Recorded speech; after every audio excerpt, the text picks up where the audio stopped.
So hello everyone and welcome back to my channel. लेकर हाजिर हूँ आप सभी के लिए एक और नया रोमांटिक कॉमेडी कोरियन ड्रामा जिसका नाम है क्वीन ऑफ टीयर्स। तो कहानी की शुरुआत में ही हमें मेल लीड ह्योनवू और फीमेल लीड हेइन की शादी दिखाई जाती है, जहाँ दोनों की काफी ज्यादा हैप्पीली एंड धूमधाम से शादी होती है। ह्योनवू अपने वॉइस ओवर से बताता है कि तब सबका कहना था कि हमारी शादी वेडिंग ऑफ द सेंचुरी है। कोरिया की सबसे अमीर और पावरफुल फैमिली की वारिस ने एक नए एम्प्लॉय से शादी की। हम दोनों हमारी शादी से बहुत ज्यादा खुश हैं। इसके बाद ही हमें इन दोनों के बहुत सारे स्वीट सीन्स दिखाए जाते हैं। इससे हमें भी लगता है कि दोनों अपने मैरिड लाइफ में बहुत ज्यादा खुश हैं। देन हम देखते हैं कि ह्योनवू ये सब एक इंटरव्यू के दौरान बता रहा था। वो आगे बताता है कि हमारी शादी को 3 साल हो गए, पर अभी लगता है कि जैसे कल ही तो हमारी शादी हुई। लोग हमेशा मुझसे पूछते हैं कि देश की मोस्ट पावरफुल फैमिली का हिस्सा बनकर और एक क्वीन का हस्बैंड बनकर मैं कैसा फील करता हूँ। तो इसका जवाब है कि मैं बस एक लकी इंसान हूँ, जिससे मैंने प्यार किया, उससे मेरी शादी हो गई। इसके साथ ही हेइन का भी इंटरव्यू लिया जा रहा था। इसमें वो बताती है कि मुझे पता है कि लोग आज भी गॉसिप करते हैं कि ह्योनवू ने सिर्फ मेरी फैमिली और पैसों के लिए मुझसे शादी की, पर ये सारे रूमर सिर्फ इसीलिए फैलने शुरू किए कि मैंने दुनिया के सामने अपना फेस रिवील नहीं किया था। पर अब से ये सारे रूमर्स एंड गॉसिप खत्म हो जाएंगे, क्योंकि आज मैं अपना फेस रिवील कर रही हूँ। जिससे इंटरव्यूअर्स भी चुप हो जाते हैं। फिर ह्योनवू से उनके मैरिड लाइफ के बारे में पूछा जाता है, जहाँ वो बताता है कि हमारी लाइफ भी नॉर्मल कपल्स की तरह ही है। सुबह साथ में उठते हैं, साथ में ब्रेकफास्ट करते हैं, साथ में काम करने भी जाते हैं। इसी तरह दिन रात हम साथ में ही रहते हैं। पर असल में हम देखते हैं कि ह्योनवू और हेइन अलग अलग कमरे में रहते हैं। घर पे तो उनकी नाक के बराबर बात होती है, खाना साथ में खाते तो हैं, पर डाइनिंग टेबल के दोनों एंड में बैठकर दोनों साथ में ऑफिस तो जाते हैं, लेकिन दोनों अलग अलग डिपार्टमेंट में काम करते हैं। हेइन इस क्वींस ग्रुप की सीईओ थी और ह्योनवू था क्वींस ग्रुप के लीगल डिपार्टमेंट का हेड,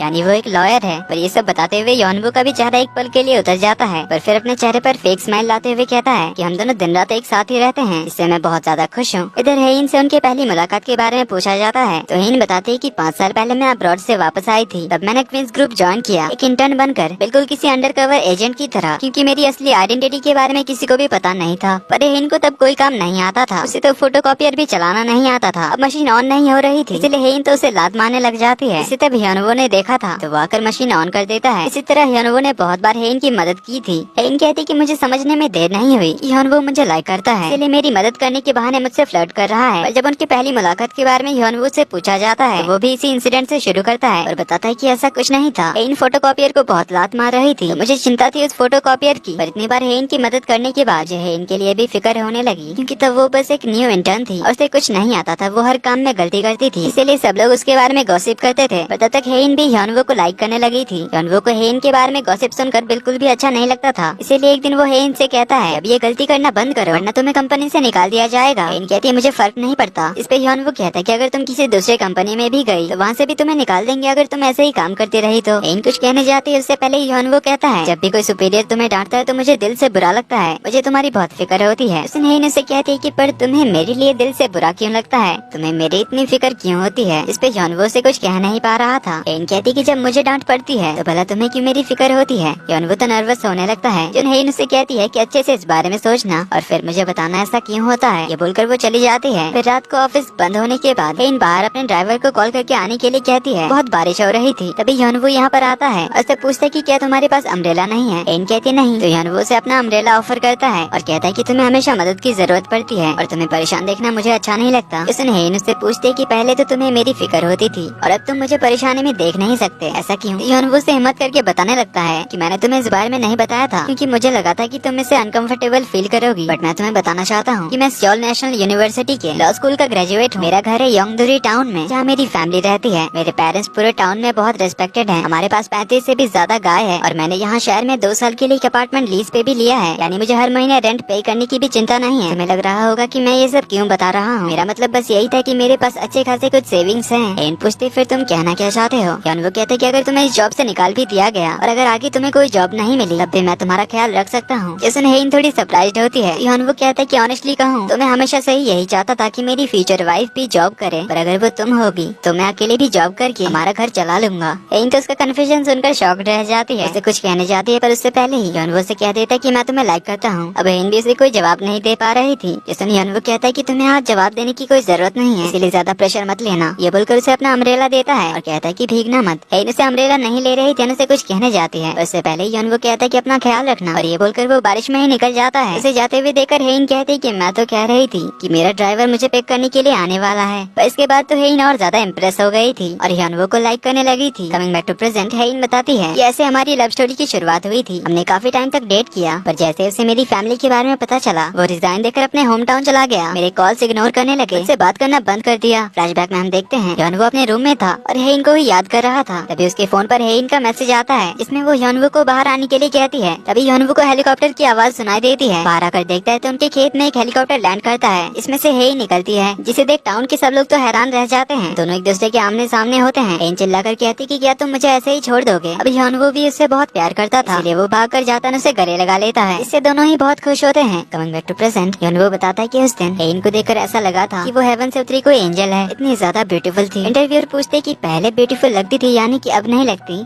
उसने यॉनवो थोड़ा नर्वस होते हुए कहता है कि ऐसा नहीं है, वो तो अब भी एक एंजल ही है। मैंने आपको इतनी बार बताया ना कि मैं अपनी शादी में बहुत ज्यादा खुश हूँ। मैं और हेइन एक बहुत ही अच्छी मैरिड लाइफ बिता रहे हैं। अब भी हम दोनों एक दूसरे से उतना ही प्यार करते हैं जितना 3 साल पहले करते थे। पर यॉनवो को देखकर साफ पता चल रहा था कि वो झूठ बोल रहा था। अब आखिर इनके बीच क्या प्रॉब्लम है ये तो हमें आगे ही पता चलेगा। पर अगले ही सीन में हम देखते हैं कि यॉनवो के कुछ कलीग्स जो कि उसके लॉ स्कूल के फ्रेंड्स भी थे और ये सब भी यॉनवो के साथ क्वींस ग्रुप की लीगल टीम में ही थे। तो एक फ्रेंड बाकियों को बताता है कि यॉनवो हेइन को डिवोर्स देने वाला है और वो चाहता है कि हम में से कोई एक उसका अटॉर्नी बने और उसके डिवोर्स सेटलमेंट को पूरा करे। लेकिन ये सभी बहाना मारने लग जाते हैं। पर असल में ये सब क्वींस ग्रुप से डरते थे क्योंकि अगर इन्होंने कोर्ट में यॉनवो की साइड ली मतलब होगा क्वींस ग्रुप को अपोज करना। और आज तक जिसने भी क्वींस ग्रुप से पंगा लिया है वो बर्बाद हो चुका है। इसीलिए ये सभी कहते हैं कि आखिर यॉनवो भी तो एक लॉयर है तो क्यों ना वो खुद ही ये केस लड़े। और ये सभी एक बात से हैरान होते हैं कि आखिर यॉनवो को डिवोर्स क्यों चाहिए। वो तो एक ड्रीम लाइफ जी रहा है, कोरिया की सबसे अमीर फैमिली का दामाद बनकर। कोई पागल ही होगा जो ऐसी जिंदगी छोड़ना चाहेगा और क्वींस ग्रुप के खिलाफ जाएगा। इसके बाद हम हेइन को देखते हैं जो कि अपने ऑफिस आती है और अपने असिस्टेंट से पूछती है क्या मुझे 1 ट्रिलियन क्लब की ओर से ग्रुप चैट का इनवाइट आया। असिस्टेंट बताते कि नहीं क्योंकि हमारी मंथली सेल 900 बिलियन का है। हेइन कहती इतना भी बड़ा डिफरेंस नहीं है, 1 ट्रिलियन होने में बस 100 बिलियन का फर्क था।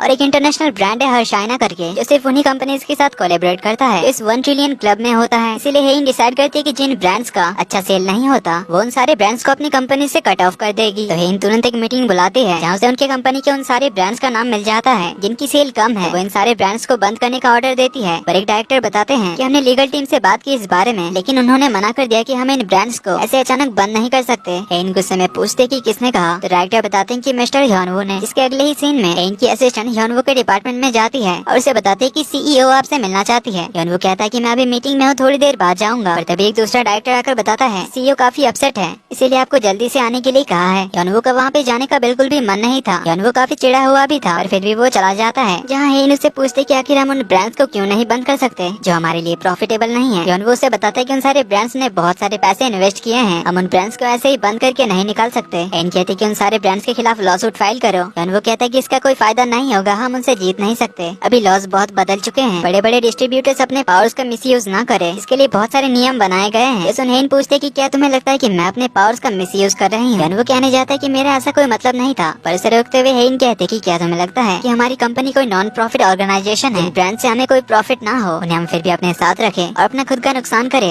यॉनवो बताता है कि सेल्स डिपार्टमेंट में गड़बड़ी है, वो लोग उन ब्रांड्स को ज्यादा प्रमोट नहीं करते, इससे लोगों को उन ब्रांड्स के बारे में पता ही नहीं चलता, जिस वजह से उनकी सेल्स कम होती है। इसके लिए भी वो ब्रांड्स हमारे खिलाफ कंप्लेंट कर सकती है। वो लोग मीडिया में भी जा सकते हैं, इवन हमारे खिलाफ केस भी कर सकते हैं, जिससे हमारे लिए प्रॉब्लम और ज्यादा बढ़ जाएगी। इससे अच्छा होगा कि हम उन ब्रांड्स को हेल्प करें, उन ब्रांड्स को अच्छे से प्रमोट करने में, जिससे हमारी सेल्स बढ़ सके। जिसने हेइन से कहती कि मिस्टर यॉनवो क्या मैंने आपसे कोई एडवाइस मांगी, मैं आपको बता रही हूँ उन ब्रांड्स को बंद करने के लिए। अगर वो लोग नहीं मानते तो उन पे केस करो और उनके खिलाफ केस जीतो, जो आपकी लीगल टीम की जिम्मेदारी है। यॉनवो को काफी गुस्सा तो आता है पर फिर भी वो यस मैम कहता है। उसके बाद हेइन चली जाती है तो यॉनवो भी उसके बाद चला जाता है। वो लिफ्ट में जाता है तभी उसके पास हेइन आती है जो लिफ्ट बंद कर देती है। उससे कहती है कि क्या तुम्हें बहुत ज्यादा जल्दी है दूसरों के सामने ये दिखाने की कि हम दोनों में बनती नहीं है। यॉनवो कहता है कि हमारे रिलेशनशिप से इसका कोई लेना देना नहीं है। हेइन कहते हैं कि तभी तुम मेरे खिलाफ जा रहे हो, मैं जिस स्टोर मैनेजर को निकालने वाली थी तुमने पहले से मेरे बारे में वार्निंग दे दिया। यॉनवो कहता है कि वो मैनेजर हमारे साथ बहुत पहले से काम करते हैं, वो अभी बहुत हार्ड वर्किंग है, छोटी सी गलती के लिए उन्हें निकालना सही नहीं है। जिसने हेइन कहती कि तुम कुछ ज्यादा ही काइंड हो और तुम्हें दूसरों की इतनी ज्यादा फिक्र है, क्या तुम उनके लिए कोई हीरो बनना चाहते हो? दूसरों के बारे में सोचना छोड़ो और अपने करीबियों के बारे में सोचो। यॉनवो कहता है क्या तुम अपनी बात कर रही हो? अगर हाँ तो क्या तुम्हें लगता है कि हम दोनों के बीच कोई ऐसा करीबी रिश्ता है? हेइन के पास इसका कोई जवाब नहीं होता। यॉनवो कहता है कि मुझे तुमसे कुछ बात करनी है, 1 घंटे में मुझे लॉन्ज में आकर मिलो। हेइन ठीक है कहकर गुस्से में चली जाती है तो यॉनवो उसके आने का इंतजार करने लगता है, लेकिन 1 घंटे से शाम हो जाती है, फिर रात हो जाती है। इसीलिए यॉनवो अपने केबिन में लौट आता है जहाँ हम देखते हैं कि वो अपना डिवोर्स पेपर तैयार करता है। इसी के साथ ही पार्ट 1 का एंड यहीं पर होता है। तो आखिर इन 3 सालों में ऐसा क्या हो गया जो अपने शादी तक एक दूसरे से इतना प्यार करते थे पर आज डिवोर्स की नौबत आ गई? देखेंगे हम अगले पार्ट्स में। तो वीडियो पसंद आई तो वीडियो को लाइक कर देना, चैनल पर पहली बार आए तो do subscribe and hit the bell icon. जल्दी ही मिलते हैं अगले पार्ट में, तब तक के लिए take care and bye bye.